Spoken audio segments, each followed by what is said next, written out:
بسم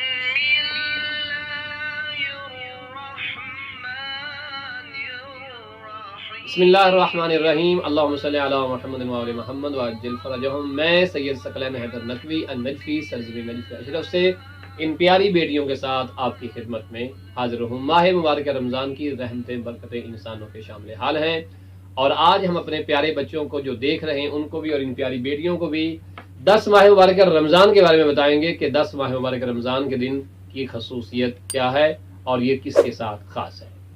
10 ماہ مبارک رمضان کو مسلمانوں اور مومنین کی اول ماہ، سب سے پہلے جس کو ام المومنین کہا جاتا ہے، یعنی مومنوں کی ماں، جو رسول اسلام صلی اللہ علیہ وآلہ وسلم کی پہلی زوجہ ہیں، جن کا نام ہے جناب سیدہ خدیجۃ الکبریٰ سلام اللہ علیہا و صلوات اللہ علیہا۔ تو ہم آج اپنے پیارے بچوں کو بتائیں گے کہ جناب سیدہ خدیجہ سلام اللہ علیہا کون تھیں، ان کا مرتبہ کیا تھا، ان کی عظمت کیا تھی۔ جناب سیدہ خدیجہ سلام اللہ علیہا جناب سیدہ فاطمہ زہرا کی والدہ گرامی تھی، یعنی رسول اسلام کی زوجہ ہے، اور بی بی فاطمہ کے بابا کا نام کیا ہے؟ رسول خدا۔ تو اب جو جناب سیدہ خدیجہ ہے، یہ جناب فاطمہ کی ماما ہے، امام حسن اور امام حسین کی نانو جان ہے۔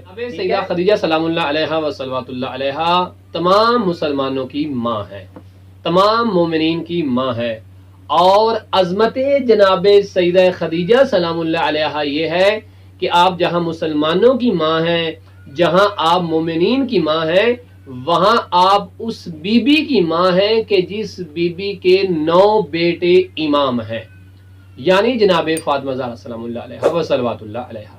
ہم اپنے پیارے بچوں کو یہ بھی بتاتے ہیں کہ جناب رسول خدا صلی اللہ علیہ وآلہ وسلم کی جو اولاد جس بیوی سے تھیں، وہ جناب سیدہ خدیجہ سلام اللہ علیہا و صلوات اللہ علیہا کی ذات گرامی ہے۔ جناب سیدہ خدیجہ سلام اللہ علیہا و صلوات اللہ علیہا کا یوم وفات ہے 10 ماہ مبارک رمضان۔ آپ کو رسول خدا سے اس قدر محبت تھی، آپ رسول خدا سے اتنی محبت کرتی تھیں کہ جب آپ کی شادی رسول خدا صلی اللہ علیہ وآلہ وسلم کے ساتھ ہوئی تو اس سے پہلے جناب سیدہ خدیجہ بہت زیادہ مالدار تھیں، آپ کے پاس بہت زیادہ دولت تھی، لیکن جب آپ کی شادی ہوتی ہے رسول اسلام صلی اللہ علیہ وآلہ وسلم کے ساتھ، اور پھر جب نبی پاک کے اوپر وحی نازل ہوتی ہے، آپ اپنا ظاہری اعلان رسالت کرتے ہیں، تو بی بی اپنی ساری دولت رسول خدا کے قدموں میں رکھ دیتی ہے۔ اور پتہ کیا کہتی؟ دولت پتہ کتنی تھی آپ کے پاس؟ سونے چاندی کے بڑے بڑے ڈھیر لگ جایا کرتے تھے، یعنی جتنا پہاڑ بلند ہوتا ہے نا، اتنی بلندی میں سونا چاندی ہوا کرتا تھا بی بی کے پاس، اونچے اونچے ڈھیر، اور اس دور میں 80,000 اونٹ آپ کے پاس تھے، اتنی امیر تھیں۔ کون؟ جناب فاطمہ کی ماما، امام حسن اور امام حسین کی نانو، نام تھا جناب سیدہ خدیجۃ الکبریٰ، اتنی زیادہ امیر تھیں۔ اور جو مکہ تھا نا، مکہ، اس میں جتنے لوگ تھے وہ سارے بی بی کے غلام تھے، نوکر تھے، بی بی کے مقروض تھے، بی بی سے زیادہ کسی کے پاس بھی دولت نہیں تھی، سارے بی بی کے مقروض تھے۔ ٹھیک ہے، اب جب رسول اسلام نے اعلان کیا نا کہ میں اللہ کا نبی ہوں، رسول ہوں، تو اس وقت لوگوں نے آپ کی مخالفت کی تھی، تو تب جناب سیدہ خدیجہ سلام اللہ علیہ نے اپنی دولت اسلام پہ خرچ کر دی، اللہ کی راہ میں خرچ کر دی۔ ٹھیک ہے، اسلام کی پہلی طاقت رسول خدا ہے، اسلام کی دوسری طاقت جناب ابو طالب ہے، اور اسلام کی تیسری طاقت جناب سیدہ خدیجۃ الکبریٰ ہے۔ اسلام کی کتنی طاقتیں ہوگی؟ 3۔ پہلی طاقت رسول خدا، دوسری طاقت جناب ابو طالب، اور تیسری طاقت جناب سیدہ خدیجۃ الکبریٰ سلام اللہ علیہا۔ اچھا یہ دیکھیں، اب امام حسن اور امام حسین کی کتنی عظمت ہے کہ جو اسلام کی پہلی طاقت ہے وہ امام حسن حسین کے نانا جان ہیں۔ اور جو دوسری طاقت ہے اسلام کی وہ امام حسن اور امام حسین کے دادا ابو ہیں، اور جو تیسری طاقت ہے اسلام کی وہ امام حسین علیہ السلام کی نانو جان ہے۔ کیا ہے؟ نانو جان ہے۔ اب دیکھیں جو امام حسن اور امام حسین کے دادا تھے ان کا نام کیا تھا؟ جناب ابو طالب علیہ السلام۔ اب ان کے بیٹے ہیں مولا علی۔ مولا علی بھی اسلام کی طاقت ہے۔ جناب خدیجہ کی بیٹی کون تھی؟ جناب فاطمہ الزہرا، بیوی بھی اسلام کی طاقت ہے۔ تو لہٰذا اسلام کی طاقتیں یہی ایک گھرانہ ہے جس میں رسول خدا ہے، جناب ابو طالب ہے، جناب خدیجہ الکبریٰ ہے، جناب سیدہ فاطمہ ہے، امام حسن اور امام حسین ہیں اور ان کی اولادیں ہیں۔ یہ اسلام کی طاقت ہے۔ تو جناب سیدہ خدیجہ سلام اللہ علیہ نے پیارے بچوں اسلام کی بڑی خدمت کی۔ اچھا پھر نا جو اسلام کے دشمن تھے نا، جب ہم دیکھا اسلام ترقی کر رہا ہے، انہوں نے رسول اسلام کے ساتھ بائیکاٹ کر دیا۔ بائیکاٹ کا مطلب کیا ہوتا ہے؟ یعنی تعلق کو توڑ دیا، ہر چیز پہ پابندی لگا دی، حتیٰ کہ مکہ سے رسول اسلام کو نکال دیا۔ ایک جگہ تھی شعب ابی طالب، وہاں رسول خدا 3 سال رہے تھے۔ تب آپ کے ساتھ جناب ابو طالب بھی تھے، جناب سیدہ خدیجہ بھی تھیں، ٹھیک ہے، اور آپ کی اولاد تھی، ٹھیک ہے۔ اب رات کو وہاں پہ جناب ابو طالب علیہ السلام، چونکہ جو کافر تھے نا، جو مشرک تھے، وہ چاہتے تھے رسول خدا کو قتل کر دیں۔ اب جناب ابو طالب پتہ کیا کرتے تھے؟ ایک چارپائی لگاتے، اس پہ رسول اسلام کو سلا دیتے، اور رات کو رسول اسلام کو وہاں سے اٹھا کر ایک اور چارپائی پہ لٹا دیتے اور وہاں پہ جناب مولا علی کو لٹا دیتے، کبھی جناب جعفر طیار کو لٹا دیتے، کبھی اپنے بیٹے عقیل کو وہاں لٹا دیتے۔ بڑا کیوں؟ تاکہ اگر دشمن حملہ کرے تو رسول اسلام قتل نہ ہو، میرا کوئی بیٹا قتل ہو جائے اور رسول خدا کی جان بچ۔ اتنی محبت تھی جناب ابو طالب کو رسول خدا سے۔ اور وہ بی بی جس کے پاس اتنی دولت، مال، ثروت تھی، ہر بندہ بی بی کا مقروض تھا، اسلام کے لیے سب کچھ لگا دیا اس بی بی نے، اور اتنی غریب ہو گئی جناب سیدہ خدیجہ کی پھر خشک پتے کھاتی تھی، کھانے کے لیے گھر میں کچھ نہیں تھا۔ کس کی خاطر؟ اسلام کی خاطر۔ کس کی خاطر؟ اسلام کی۔ آخر 3 سال کے بعد جب آزادی ملی تو بی بی کا بدن کمزور ہو گیا تھا۔ اس کے بعد جناب سیدہ خدیجہ سلام اللہ علیہ مریض ہو جاتی ہیں اور پھر 10 ماہ مبارک رمضان کو اب دنیا سے چلی جاتی ہیں۔ جب جناب خدیجہ دنیا سے رخصت ہوتی ہیں نا تو تب جناب فاطمہ کی عمر مبارک 5 سال تھی۔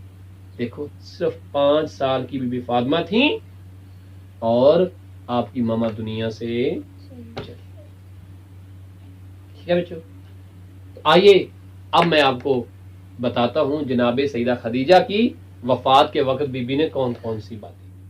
پیارے بچوں، جب جناب سیدہ خدیجہ سلام اللہ علیہ کا آخری وقت آیا نا تو رسول اسلام آپ کے پاس آئے اور پتہ ہے کیا کہا کہ اے خدیجہ، تو نے اپنا سب کچھ دین کی خاطر قربان کر دیا ہے، مجھ سے کچھ تو مانگو۔ پوری زندگی جناب سیدہ خدیجہ نے نبی پاک سے کوئی سوال نہیں کیا تھا، اپنا سب کچھ دے دیا اسلام کو، اسلام پہ خرچ کر دیا سب کچھ تاکہ اسلام بچ جائے، اسلام جو ہے وہ آزادانہ اسلام رہے، ٹھیک ہے، اور دشمنوں کا مقابلہ بھی کر سکے۔ اب پھر جناب رسول خدا، جب تک جناب رسول خدا کی زوجہ جناب خدیجہ زندہ رہی نا تو نبی پاک نے کسی اور عورت سے شادی بھی نہیں کی، فقط اور فقط ایک ہی بیوی تھی آپ کی، اس کے بعد جو ہے وہ شادیاں کی۔ جب آخری وقت آیا آپ کا جناب سیدہ خدیجہ سلام اللہ علیہ کا وصلوات اللہ علیہ کا تو رسول خدا نے کہا خدیجہ کچھ تو مانگو۔ وہاں پہ پھر رسول اسلام نے جب تکرار کیا تو وہاں پہ بی بی نے پتہ کیا کہا کہ یا رسول اللہ، میں آپ سے کچھ نہیں مانگتی، بس اتنا کہتی ہوں کہ یہ جو میری بیٹی فاطمہ ہے نا، ٹھیک، اس کا خیال رکھیے گا، قریش کی عورتیں میری فاطمہ کو اذیت نہ دے، ٹھیک ہے۔ یقیناً شاید وہاں پہ رسول اسلام نے بی بی فاطمہ کو سینے کے ساتھ لگا لیا ہوگا، ٹھیک ہے، اور کہا ہوگا اے خدیجہ گھبرائے نہیں، آپ کے جانے کے بعد میں فاطمہ کا پورا خیال رکھوں گا اور فاطمہ کو کبھی رونے نہیں دوں گا۔ پتہ ہے جب تک رسول اسلام زندہ رہے بی بی فاطمہ کا رونے، لیکن جیسے بی بی فاطمہ کے بابا رسول پہلے بی بی فاطمہ کی ماما چلی گئیں اور پھر بی بی فاطمہ کے بابا چلے گئے، اس کے بعد پھر مسلمانوں نے بی بی کو بڑا رلایا، اتنا رلایا بی بی کو کہ مسلمانوں نے بی بی فاطمہ کے دروازے کو بھی جلا دیا، آگ لگا دی، ٹھیک ہے۔ جبکہ دین پہ خرچہ کس نے کیا تھا؟ بی بی فاطمہ کی ماما نے کیا تھا، ٹھیک ہے۔ دروازے جلا دیے اور اس کے بعد بی بی فاطمہ کے گھر میں داخل ہو جاتے ہیں، وہاں بی بی کو مارتے بھی ہیں، تازیانے بھی مارتے ہیں یہ لوگ، مولا علی کے گلے میں رسی بھی ڈال لیتے ہیں یہ لوگ، اتنا ظلم کرتے ہیں۔ جبکہ جناب خدیجہ کی بیٹی کون تھی؟ جناب ان لوگوں کو حیا کرنا چاہیے تھا نا، احترام کرنا چاہیے تھا، کیونکہ جناب خدیجہ کے اتنے احسان تھے اسلام کے اوپر، لیکن انہوں نے کسی کا خیال نہیں کیا، بی بی فاطمہ کا گھر بھی جلا دیا، بی بی فاطمہ پہ ظلم کیا۔ اچھا پھر بی بی خدیجہ کے جو نواسے تھے وہ امام حسن اور امام حسین تھے، تو ان ظالموں نے امام حسن کو بھی شہید کیا اور کربلا میں امام حسین کو بھی شہید کیا، جبکہ جناب خدیجہ کا اگر یہ احترام کرتے تو ان کا حق بنتا تھا کہ امام حسین کی بھی عزت کرتے، امام حسن کی بھی عزت کرتے، لیکن ان لوگوں نے بیٹا عزت نہیں کی، حتیٰ کہ امام حسن کے جنازے پر تیر مارے ان لوگوں نے، اور امام کے بدن پہ 70 تیر لگے تھے۔ کربلا میں امام حسین کو 3 دن تک پانی نہیں دیا ان لوگوں نے، جبکہ امام حسین کس کے نواسے تھے؟ نبی پاک کے اور بی بی خدیجہ سلام اللہ علیہا کی۔ کون خدیجہ؟ کہ جن کو محسن اسلام کہا جاتا ہے، اتنے ظلم کیے۔ تو بی بی خدیجہ نے فرمایا کہ یا رسول اللہ میرے بعد میری بیٹی فاطمہ کبھی روئے نہ، لیکن رسول خدا کے جانے کے بعد بی بی کی بڑا روئے۔ پھر جناب خدیجہ نے کہا کہ اے بیٹی فاطمہ اپنے بابا سے کہو کہ وہ جو کرتا پہنتے ہیں اس پہ اللہ کی وحی نازل ہوتی ہے، مجھے وہ کفن میں دے دیں، میں کفن میں جو ہے وہ کفن پہننا چاہوں گی، کیونکہ قبر میں مجھے تنہائی کا احساس نہ ہو۔ پھر رسول اسلام نے جب بی بی فاطمہ کی ماما کو وہ کفن دیا تو فوری حضرت جبریل نازل ہو گئے اور کہا یا رسول اللہ، اللہ نے فرمایا ہے کہ اسلام پر بہت زیادہ احسان ہے جناب سیدہ خدیجہ سلام اللہ علیہا کے، لہذا کفن اللہ نے جنت سے بھیجا ہے۔ بی بی خدیجہ کو کفن کہاں کا دیا گیا؟ پھر جنت کا۔ کیوں؟ اس لیے کہ بی بی خدیجہ سلام اللہ علیہا جو ہیں ان کے اسلام پر بڑے احسان تھے، لیکن آج کے مسلمان شاید بھول گئے ہیں، انہیں پتہ ہی نہیں کہ 10 ماہ رمضان کو مسلمانوں کی ماں دنیا سے رخصت ہو گئی ہیں۔ اگر ہماری ماں رخصت ہو جائے تو ہمیں اپنی ماں کی قبر کا بھی پتہ ہوتا ہے، ہم اپنی ماں کے غم میں روتے بھی ہیں، لیکن جو کائنات کے مسلمانوں کی ماں تھی، کائنات کے مومنوں کی ماں تھی، 10 ماہ رمضان کو وہ رخصت ہوتی ہیں اور لوگوں کو پتہ ہی نہیں ہے، اور آج تک لوگوں کو بی بی کی صحیح قبر کا نہیں پتا اور لوگ بی بی کی قبر پر بھی نہیں جاتے۔ تو دعا گو ہیں کہ پروردگار ہمارے دلوں میں جناب خدیجہ کی محبت کو پختہ فرمائے، آمین۔ لعنت اللہ علی الظالمین۔